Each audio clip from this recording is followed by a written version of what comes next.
All right, howdy everyone. Before we get started, as usual, I'd like to remind you this stuff is meant to be done with the help of a qualified coach in an up-to-date, safe facility.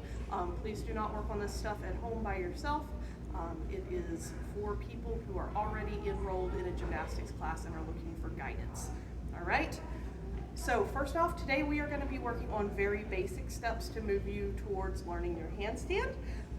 A lot of us adults have problems with our wrists that when you try to bend them backwards like you have to do to put them on the floor for a handstand, they hurt. So everything that we talk about here you can do with a pair of parallettes, which you use to help keep your wrists straight and not have to bend them backwards so much on the floor while you work on building that flexibility, building that strength to not be hurt so much.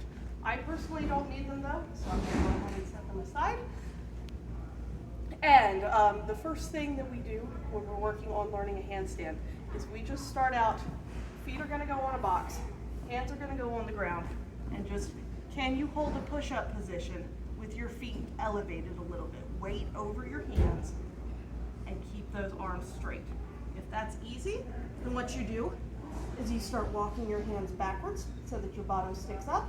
And if you need a little extra challenge, you can straighten one leg, point it up in the air.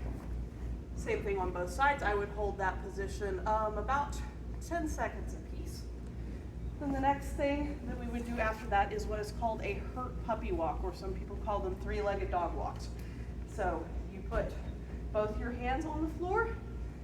You have one foot on the ground, the other leg is straight behind you. The straighter your back knee is and the more pointed your back foot is, the more this will help you with eventually getting to a handstand.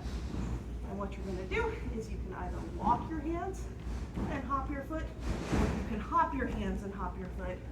And you're just trying to move all the way across the floor like this.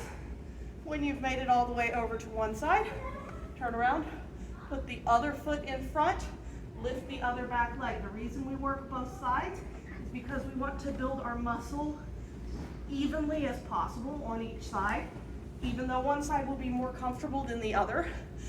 If you build your muscle really, really heavy on your favorite side, really weak on your opposite side, that's the sort of thing that's basically asking for an injury. So by the same token, once we get our hurt puppy walks figured out, we come over here to, this can be the same box you were using earlier. It can be a panel mat if you want something a little bit lower. I like to push them up against the wall or another backstop so that I know it's not going to slide when I put my hands on there.